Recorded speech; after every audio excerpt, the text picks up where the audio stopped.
ये है Gayatri media group और आप देख रहे हैं ताज न्यूज, आईना सच का।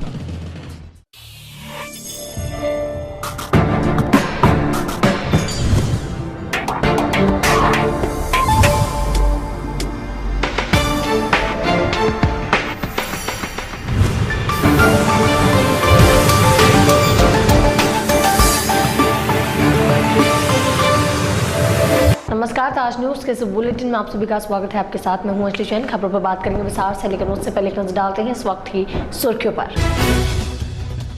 2017 के विधानसभा चुनाव को लेकर सभी राजनीतिक पार्टियां हैं सतर्क। पीस पार्टी के कार्यकर्ताओं ने की समीक्षा बैठक, बनाई आगे की रणनीति। अधिवक्ताओं की खंडपीठ स्थापना की मांग ने पकड़ा जोर, राज्य मंत्री कठेरिया के घर के बाहर बैठे धरने पर। सीबीएसई की तर्ज पर अब बेसिक स्कूलों में भी होगी मार्च में परीक्षाएं। लखनऊ से आए आदेश के बाद लिया गया फैसला। और गृह कलेश के चलते ससुराली जनों ने विवाहिता को किया आग के हवाले। रोनकता गांव की घटना, विवाहिता के परिजन लगा रहे हैं न्याय की गुहार। पीस पार्टी ने जिला पंचायत चुनाव और 2017 विधानसभा चुनाव को लेकर समीक्षा बैठक की, जिसमें पार्टी के राष्ट्रीय महासचिव और पश्चिमी उत्तर प्रदेश प्रभारी ने पार्टी कार्यकर्ता को पार्टी की रणनीति पर कार्य करने का पाठ पढ़ाया। साथ ही पार्टी के जिम्मेदार लोगों को संगठन के युवा मोर्चा और महानगर की कमान सौंपी। ये जानकारी पार्टी पदाधिकारियों ने पत्रकार वार्ता के दौरान दी। पीस पार्टी ने मंगलवार को एक पत्रकार वार्ता का आयोजन किया, जिसमें पार्टी के आगरा संगठन कार्यकर्ताओं ने आगरा पधारे पीस पार्टी के राष्ट्रीय महासचिव और पश्चिमी उत्तर प्रदेश प्रभारी का जोरदार स्वागत किया। पत्रकार वार्ता के दौरान पीस पार्टी राष्ट्रीय महासचिव और पश्चिमी उत्तर प्रदेश प्रभारी ने बताया कि पार्टी आगामी जिला पंचायत चुनावों और 2017 विधानसभा चुनावों में सभी सीटों पर चुनाव लड़ेगी और इन्हीं चुनावों की तैयारी को लेकर पार्टी कार्यकर्ताओं की समीक्षा बैठक बुलाई गई। साथ ही पिछले लोकसभा चुनावों में मिली हार के कारणों पर भी गहन चिंतन किया गया। वोट जनता की अदालत में जाता है तो वोट मिलता है उसे। अब ये पार्टियां अपनी अपनी शब्द अपनी अपनी अल्फाज नवाजती हैं कटाऊ। जो पहले आता है तो कभी न कभी किसी न किसी का वोट तो काटेगा ही, और किसी का वोट होता थोड़ी नहीं। वोट तो सर हम तो कह रहे सारी वोट तो हमारी पार्टी का था, सबने मिलकर काट लिया, हम थोड़ा कमजोर हो गए। इसलिए पीस पार्टी वोट काटने के लिए नहीं, वोट पाने के लिए मैदान में आई है और पाएगी। 4 साल के अंदर उत्तर प्रदेश का इतिहास रहा है, बड़े बड़े पॉलिटिकल जो पूर्व मंत्री पूर्व MLC बहुत सारे लोगों ने लड़ा, लेकिन सब जीरो में गए। और पीस पार्टी 4 विधायक, बहुत सारों पे सेकंड, थर्ड, 1-1, 2-2 हजार, 2,500, 3-3 हजार सीटें हमारे, वो सारी सीटें हम इस बार लीड कर रहे हैं। आगामी चुनावों से पहले पार्टी के आगरा संगठन की समीक्षा बैठक करने आए राष्ट्रीय महासचिव अफरोज बादल और पश्चिमी उत्तर प्रदेश के प्रभारी इरफान ने आगरा संगठन को मजबूत बनाने के लिए जिम्मेदार लोगों को पार्टी की कमान सौंपी, जिसमें पार्टी के युवा मोर्चा का प्रदेश सचिव आरिफ उस्मानी और महानगर अध्यक्ष पद की जिम्मेदारी हाजी अकबर उस्मानी को दी गई। पीस पार्टी पिछले लोकसभा चुनाव में सभी सीटों पर हार कर औंधे मुंह गिर चुकी है। मुस्लिम मतदाताओं पर अपना अधिकार जताने के बावजूद भी पार्टी को मुस्लिम वोट ना के बराबर हासिल हो पाया था। अब देखना होगा कि आगामी चुनावों में पार्टी कौन सी नई रणनीति के चलते चुनाव फतेह करने की तैयारी कर रही है और उसके परिणाम क्या होंगे। उच्च न्यायालय खंडपीठ स्थापना की मांग को लेकर संघर्ष समिति अब केंद्रीय मंत्री के घर के बाहर अनशन पर बैठ गई है। अधिवक्ताओं ने राज्य मंत्री कठेरिया को 2 दिन का समय देते हुए पीएम मोदी से मुलाकात कराने की चेतावनी दी है। श्रीमद् भागवत गीता लेकर बैठे अधिवक्ता जनप्रतिनिधियों की बुद्धि शुद्धि की मांग कर रहे हैं। आगरा के अधिवक्ता लंबे अरसे से हाईकोर्ट बेंच की मांग को लेकर आंदोलन कर रहे हैं। विगत 28 नवंबर से दीवानी के अधिवक्ताओं ने न्यायिक कार्य से विरत रहकर आंदोलन की नई धार दी थी। मंगलवार को उच्च न्यायालय खंडपीठ स्थापना संघर्ष समिति ने केंद्रीय राज्य मंत्री कठेरिया के आवास के बाहर धरना दिया। रामशंकर कठेरिया के खंडारी स्थित आवास के बाहर धरने पर बैठकर अधिवक्ताओं ने जमकर नारेबाजी की। श्रीमद् भागवत गीता लेकर धरने पर बैठे अधिवक्ता आगरा के जनप्रतिनिधियों की बुद्धि शुद्धि की कामना करते नजर आए। इस बात का हमने अभी तो एक शुरुआत करके इस बात को ये संदेश दिया है कि अभी हम अनिश्चितकालीन अनशन पर बैठे हुए हैं। हमारी बात को माना जाए और जसवंत सिंह आयोग की रिपोर्ट के अनुसार हमारे आगरा में खंडपीठ की स्थापना होनी चाहिए। खंडपीठ की मांग को लेकर के आज अधिवक्तागण माननीय मंत्री जी के आवास पर यहाँ पर अनशन पर बैठे हुए हैं। मंत्री से केवल यही मांग है कि माननीय प्रधानमंत्री मोदी जी से मुलाकात कराएं। मंत्री जब किसी शादी समारोह माननीय मंत्री मोदी जी को दिल्ली से आगरा बुला सकते हैं तो शायद उनसे 10 मिनट का समय अधिवक्तागणों को दिलवा सकते हैं। देखिए, अभी हमारा 2 दिन धरना प्रदर्शन है, इसके बाद युवा संघर्ष समिति भी इसमें भूख हड़ताल पर उतरेगी और आमरण अनशन यहाँ पे शुरू करेगी। 2 दिन तक का समय हमने माननीय मंत्री जी को दिया है। ये जो इस समय चल रहा है वो केवल धरना प्रदर्शन है और हमारी मांग है कि प्रधानमंत्री जी से हमारी मुलाकात कराई जाए। संघर्ष समिति के मुताबिक 2 दिन तक अधिवक्ता केंद्रीय मंत्री के आश्वासन का इंतजार करेंगे। 2 दिन बाद ठोस आश्वासन न मिलने पर संघर्ष समिति के पदाधिकारी मंत्री के आवास के बाहर अनिश्चितकालीन आमरण अनशन करेंगे। आंदोलित अधिवक्ता राज्य मंत्री कठेरिया से प्रधानमंत्री मोदी से मुलाकात का आश्वासन चाहते हैं। जसवंत सिंह आयोग की रिपोर्ट लागू करने की मांग कर रहे अधिवक्ताओं ने कठेरिया के पूर्व बयानों पर नाराजगी भी जताई। मुख्य परीक्षाओं के लिए फॉर्म भरने आए हजारों छात्रों को मंगलवार को भी निराश लौटना पड़ा। डॉक्टर भीमराव अम्बेडकर विश्वविद्यालय प्रशासन ने सोमवार से परीक्षा फॉर्म भरवाने के दावे किए थे। फरवरी के अंतिम सप्ताह तक परीक्षा फॉर्म न भरे जाने से लाखों स्टूडेंट्स को मार्च में परीक्षाएं होने का डर सताने लगा है। डॉक्टर भीमराव अम्बेडकर विश्वविद्यालय प्रशासन अपने कारनामों की वजह से हमेशा सुर्खियों में रहता है। अब विश्वविद्यालय प्रशासन के दावों ने लाखों स्टूडेंट्स के भविष्य पर सवालिया निशान लगा दिए हैं। बीते दिनों विश्वविद्यालय प्रशासन ने 23 फरवरी से ऑनलाइन परीक्षा फॉर्म भरवाने के दावे किए थे। 23 के बाद 24 फरवरी को भी विश्वविद्यालय के दावे पूरी तरह से खोखले साबित होते नजर आ रहे हैं। मंगलवार को भी लॉगिन आईडी न खुलने की वजह से लाखों स्टूडेंट्स को मायूस होकर लौटना पड़ा था। लॉगिन आईडी नहीं खुली है, लॉगिन नहीं हो रहा है, तो इस कारण से जो है बच्चे भी निराश होकर लौट रहे हैं, क्योंकि उनमें भी क्यूरियोसिटी है कि जल्दी से जल्दी ये काम संपन्न हो जाए। तो उनको जो एक बहुत बड़ा बोझ जो है उनके ऊपर रहता है, दिमाग में टेंशन रहती है कि किसी भी तरीके से उनका फॉर्म छूट ना जाए। तो इस चिंता के कारण से बच्चे बड़ी संख्या में क्वेरी कर रहे थे, तो उनको बताया जैसी लॉगिन आईडी खुलेगी तो उनके फॉर्म हम लोग भरना शुरू करेंगे। आगरा कॉलेज के परीक्षा प्रभारी डॉक्टर अमित अग्रवाल के मुताबिक लॉगिन आईडी न खुलने की वजह से हजारों छात्रों को वापस लौटना पड़ा। परीक्षा फॉर्म भरने के लिए आए हजारों स्टूडेंट्स कॉलेज के पूछताछ पटल पर भटकते नजर आए। फरवरी के अंत तक परीक्षा फॉर्म न भरे जाने से अब मार्च में मुख्य परीक्षाएं प्रारंभ होना बेहद ही मुश्किल लग रहा है। परीक्षा के प्रारंभ चरण में विश्वविद्यालय प्रशासन फेल होता नजर आ रहा है। ऐसे में प्रवेश पत्र और रोल नंबर की व्यवस्था कैसे होगी, ये कहना थोड़ा मुश्किल है। वन विभाग की जमीन पर सालों से विभागीय लोगों की सांठगांठ से पहले अतिक्रमण और बाद में कब्जे होते रहे हैं और ये सिलसिला आज भी जारी है। वही विभागीय लोग अपनी मिली भगत के चलते इस ओर ध्यान ही नहीं देते। दिल्ली मथुरा हाईवे पर कई जगहों पर ऐसे कब्जों को देखा जा सकता है, लेकिन विभागीय लोग इस ओर चुप्पी साधे हुए हैं। वन विभाग की जमीनों पर लगातार पहले अतिक्रमण और बाद में उन पर विभागीय लोगों की सांठगांठ के चलते बड़ी बड़ी इमारतें खड़ी हो जाती हैं, जिस पर बाद में विभाग कोई कार्रवाई करने में असहाय नजर आता है।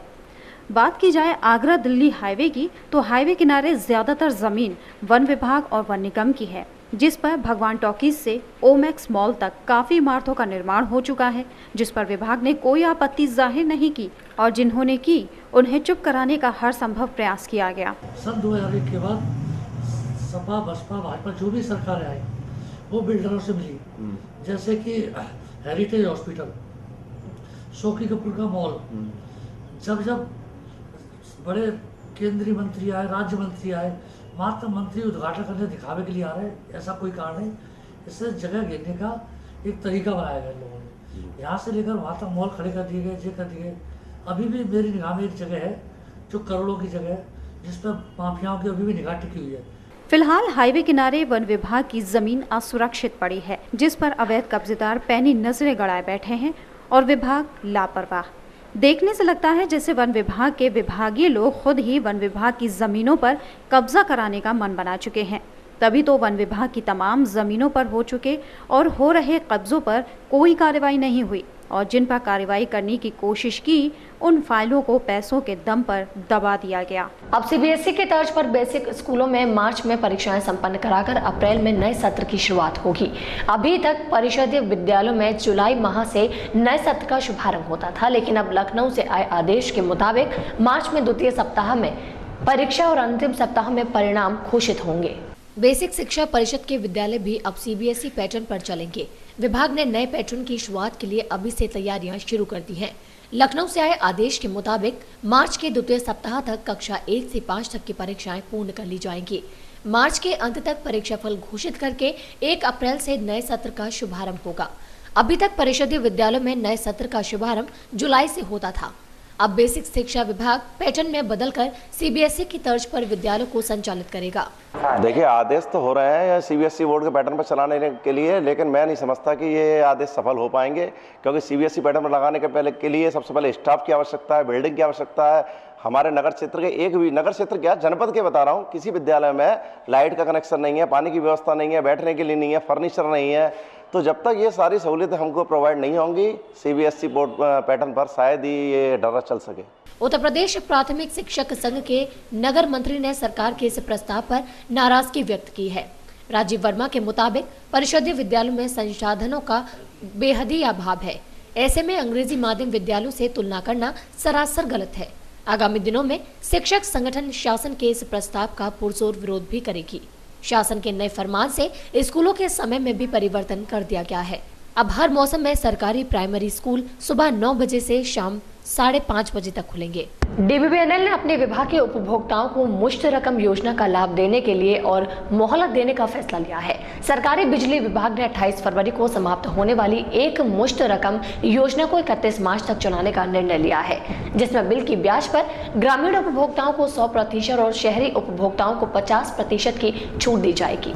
दक्षिणांचल विद्युत विभाग के उपभोक्ता अब 31 मार्च तक सरकारी बिजली के बिलों पर लगी ब्याज में लाभ को प्राप्त कर सकेंगे। डीबीबीएनएल ने अपने विभाग की एक मुश्त जमा रकम योजना को बंद करने की तारीख को बढ़ा दिया है। विभाग ने यह फैसला ग्रामीण इलाकों में रहने वाले किसानों की फसलों को ध्यान में रखते हुए लिया है, जिसमें शहरी उपभोक्ताओं को भी लाभ देने की तारीख को बढ़ाया जा रहा है। फिलहाल बिजली विभाग की बोर्ड ऑफ डायरेक्टर की बैठक में लिए फैसले को शासन के समक्ष भेजा जाएगा, जिसके बाद उसे अमल में लिया जाएगा। अभी हम लोगों ने बोर्ड ऑफ डायरेक्टर से रिक्वेस्ट किया है कि जो ग्रामीण क्षेत्रों में ओटीएस दिया गया था, ग्रामीण क्षेत्र के उपभोक्ता भी बहुत से ऐसे रह गए हैं जिन्होंने कि एक मुश्त समाधान योजना का लाभ नहीं ले पाए हैं। उनकी फसल अभी नहीं आई है। इस क्षेत्र में स्पेशली आलू की फसल होती है, तो हमने अनुरोध किया है कि इसको 31 मार्च तक इसकी मोहलत और दे दी जाए, जिससे कि किसान भाई इसका पैसा जमा कर सके जी। लेकिन ये चूँकि रेगुलेटरी कमीशन के पास जाएगी एप्लीकेशन, तो हमारे अनुरोध को रेगुलेटरी कमीशन के पास भेजा गया है, लेकिन अभी तक इस पर कोई निर्णय नहीं है जी। सर, क्योंकि दक्षिणांचल का बकाया बहुत है, तो क्या लग रहा है इस योजना का लाभ मिल पाया है जितनी जो उम्मीद की जा रही थी? इस योजना के तहत अभी ग्रामीण क्षेत्रों से दक्षिणांचल ने करीब 286 करोड़ रुपये वसूला है, और उसमें हमारा आगरा जोन, आगरा कमिश्नरी का पहला नंबर रहा है, जिसने 124 करोड़ रुपए से वसूला है जी। और हमें अनुमान है कि अगर ये योजना बढ़ा दी जाती है 31 मार्च तक, तो आगरा क्षेत्र कम से कम 150 करोड़ रुपए का लक्ष्य पूरा करेगा। मुख्य अभियंता से मिली जानकारी के अनुसार इस समय खेतों में आलू और सरसों की फसल को काटने की तैयारी चल रही है। किसान उपभोक्ता अपने बिलों का भुगतान अपनी फसलों को बेचकर ही कर सकते हैं। इसलिए बिजली विभाग ने फैसला लिया है कि विभाग अपनी योजना का लाभ देने के लिए उसकी अंतिम तारीख को बढ़ा रहा है। ऐसा करने से ग्रामीण उपभोक्ताओं को अपना बिल जमा करके ब्याज में 100% लाभ मिल सकेगा और विभाग को अपने राजस्व की प्राप्ति हो पाएगी। फिलहाल यहाँ रुकते हैं एक छोटे से ब्रेक के लिए। ब्रेक के बाद भी खबरों का दौर लगातार जारी रहेगा।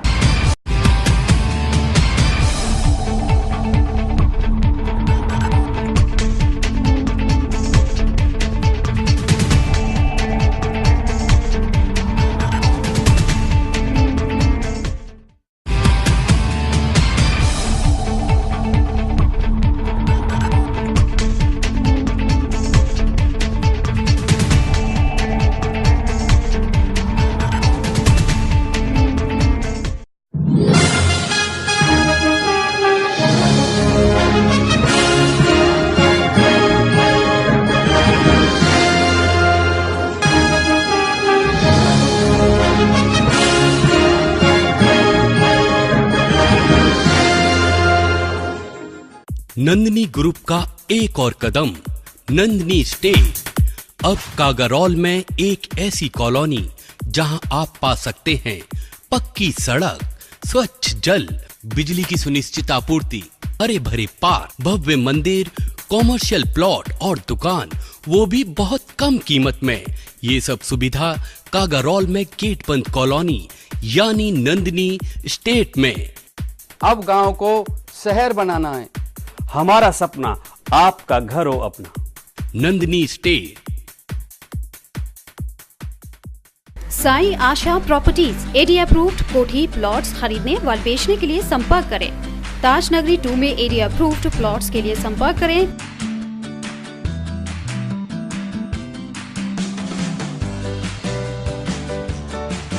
पवन गोयल, साईं आशा प्रॉपर्टीज, शॉप नंबर 56, 100 फुटा रोड, एडी हाइट, क्रॉसिंग ताज नगरी 2, आगरा। Mobile number 9719000022।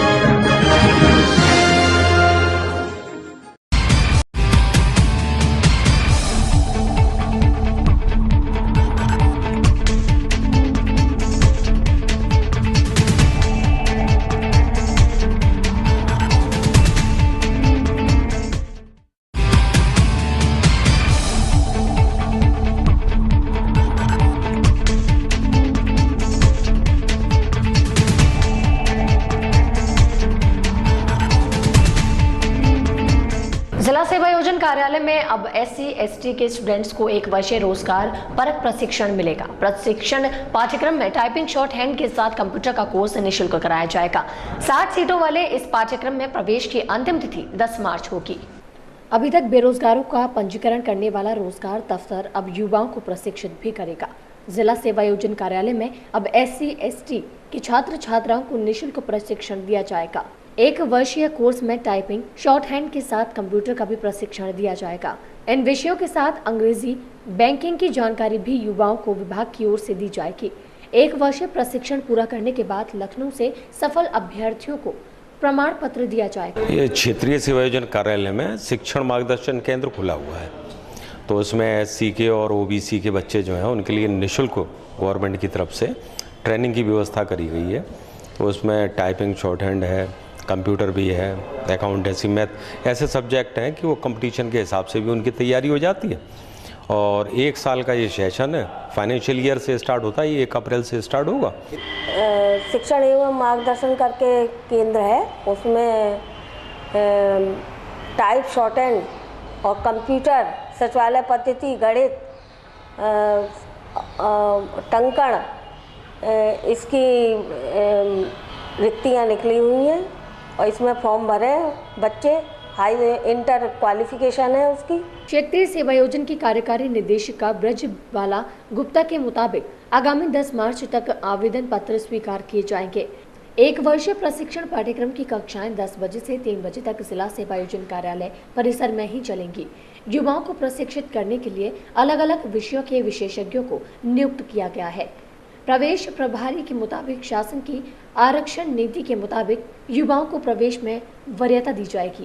ताज महोत्सव की छठी शाम रॉक बैंड के नाम रही, जहां देशी विदेशी कलाकारों ने अपने तड़कते भड़कते संगीत पर दर्शकों को झूमने और गुनगुनाने पर मजबूर कर दिया। वहीं देशी विदेशी बैंड के कलाकारों ने शास्त्रीय संगीत का ऐसा फ्यूजन दर्शकों के सामने पेश किया कि उनकी कला से ताज महोत्सव के पंडाल में बैठे हर एक दर्शक उनके कायल हो गए। ताज महोत्सव के मंच पर पहली बार युद्ध को ध्यान में रखते हुए ताज महोत्सव समिति ने रॉक बैंड का आयोजन किया। वहीं युद्ध ने भी इस तड़कती भड़कती शाम को खूब सराहा। विदेशी बैंड देश परदेश रॉक बैंड ने सांस्कृतिक व शास्त्रीय संगीत को वेस्टर्न में बदलकर कुछ इस अंदाज में पेश किया कि दर्शक अपनी कुर्सियां छोड़कर मिक्सचर संगीत पर थिरकने को मजबूर हो गए।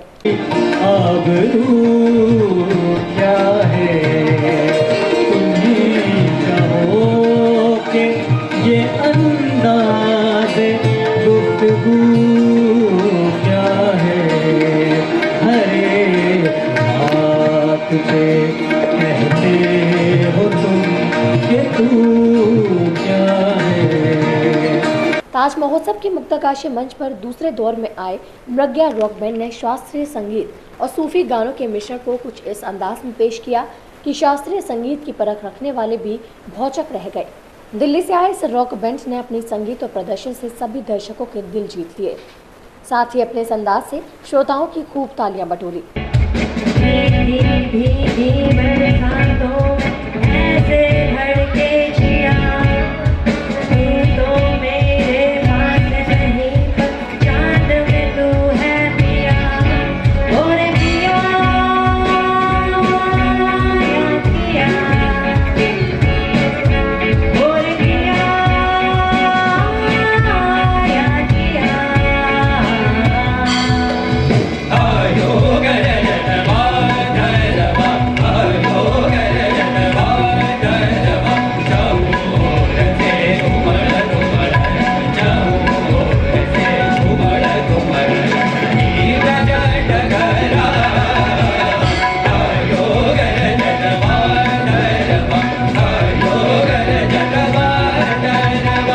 सब रॉक बैंड के बाद आखिरकार उस बैंड ने अपना जलवा दिखाया जिसका सभी को बेसब्री से इंतजार था। परिक्रमा बैंड ने अपना जादू मुक्ताकाशी मंच से कुछ इस कदर बिखेरा कि सभी के दिलों में अपनी छाप छोड़ गए।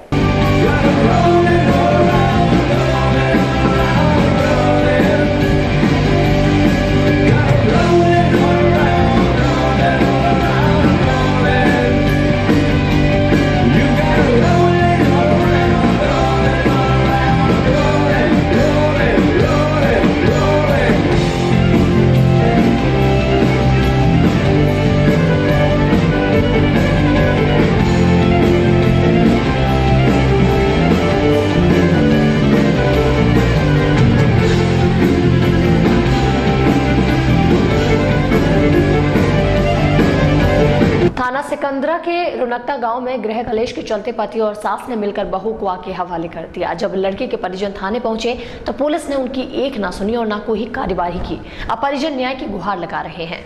ससुराल में लड़की रहती थी, वहाँ आए दिन मारपीट उनके साथ और देवर और पत्नी करते थे। हमारे पास खबर गई जाती थी तो हम उसको सुलझा देते थे कि होगा जो होगा सो होगा। फिर इसके बाद 18 तारीख को शाम 4 बजे पति और सास ने दोनों मिलके आग लगा दी और साथ में देवर डिंकू और नंदू और उनकी देवरानी साथ में बैठी हुई थी।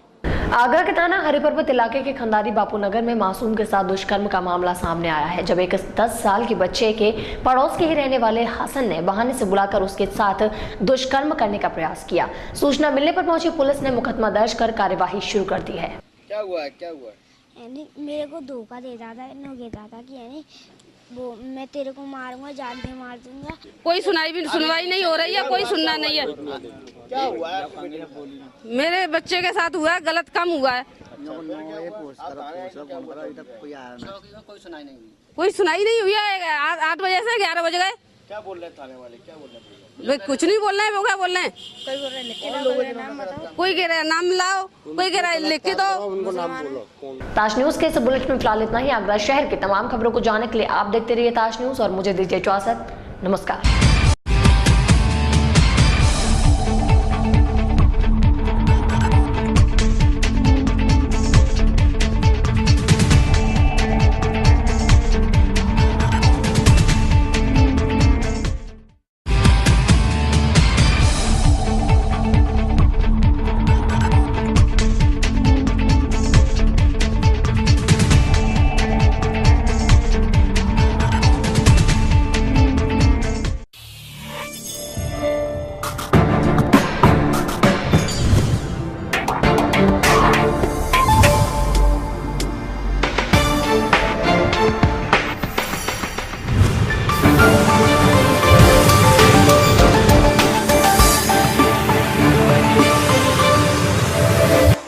ये है गायत्री मीडिया ग्रुप और आप देख रहे हैं ताज न्यूज, आईना सच का।